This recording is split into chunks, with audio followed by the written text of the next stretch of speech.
Welcome to Jobbed Out, the wrestling editorial that reminds you that even if you're big enough, you don't need to set foot in the ring to make an impact.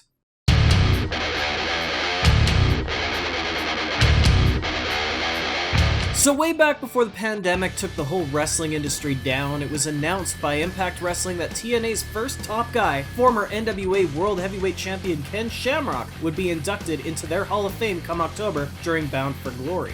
Shamrock joins a list of TNA and Impact legends who almost completely decided to perform in the WWE after their inductions, and also Gail Kim. Because of the pandemic, of course, the lockdowns, the travel restrictions, etc., most of the wrestling world went quiet when it came to events in 2020. Hell, WWE's own Hall of Fame ceremony was skipped over this year. Anyway, October's approaching, and while fans for the most part still aren't able to attend these wrestling shows, that's never stopped Impact before. I mean, Abyss was inducted in a restaurant. My point is that the big day is drawing near and it looks like Impact will do their Hall of Fame as scheduled during Bound for Glory. And the star of the show, the man of the hour, Ken Shamrock, has chosen who is to induct him, tweeting earlier today. And I quote, "At The Rock, hey brother, I'm being inducted into the Impact Wrestling Hall of Fame. I would be very grateful if you could send an induction greeting. After all, I believe my time with you were the greatest memories in wrestling. Thank you." Admittedly, that's quite the request, especially considering that part owner of the XFL and star of the Tooth Fairy never set foot in a TNA or Impact ring. He never had a deal with Anthem, and even though he talks about other companies plenty, The Rock's only been a one-company guy, and that company is WWE. Despite skepticism from fans, The Rock did reply this afternoon. "Congrats, my brother. Awesome news. I will take care of this and get it out to you by this weekend."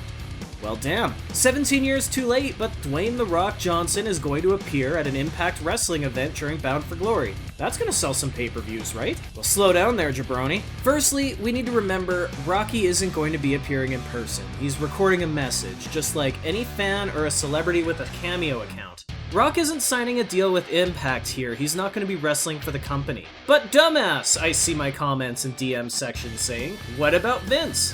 Won't The Rock get erased just like Chris Jericho? No, he will not. The thing about The Rock, besides him not being the WWE's property anymore, is that he's the last wrestling star to actually be bigger than the company. The WWE has put so much work, especially after the John Cena years, to make sure that the top name on the marquee is WWE, so that their performers can't jump and cost them money like Hogan had done. The Rock doesn't need the WWE like today's stars do. The Rock is a bigger name outside of wrestling than he is in it, and that's pretty impressive.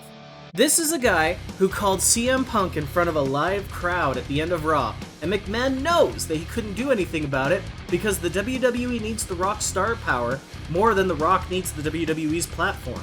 At this point, he's just another celebrity doing a favor for a buddy, which is absolutely cool. But the days where something like this could move the needle are long, long gone. The only reason Impact isn't number 4 in North America right now is because Ring of Honor has done nothing. Well, I say nothing, but let's face it, what Ring of Honor has been doing has been hurting them a lot more than helping them. I do wonder if people will pay $50 though to buy a pay-per-view just to see a personalized version of The Rock Clock's warning message. Side note here, can we just acknowledge for a second how Ken Shamrock was the smartest man in Impact Wrestling history? He came into the company as their top guy. He won a recognized world title. He left before Dixie Carter destroyed the company's credibility. He returned after she was gone. And he's been doing one hell of a good farewell tour. In the WWE, they made him out to be a lunatic, a guy who was too dumb to use common sense once he snapped. But everything from his first TNA appearance to bringing in The Rock, this guy's a freaking genius. So what do you think of The Rock making his Impact Wrestling debut, kinda? Are there any other talents besides Ken Shamrock who you think could bring a major star in like this? And is this the sort of thing worth bringing attention to Impact Wrestling after their earlier failed publicity stunts?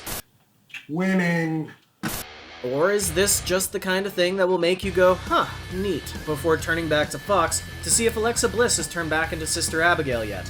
Let me know what you think in the comments, and be sure to subscribe to the channel for more, because I want you to be a part of the conversation too. For now, though, I better get my shoulders off the mat, so thank you for tuning in to Jobbed Out. I'll catch you next time.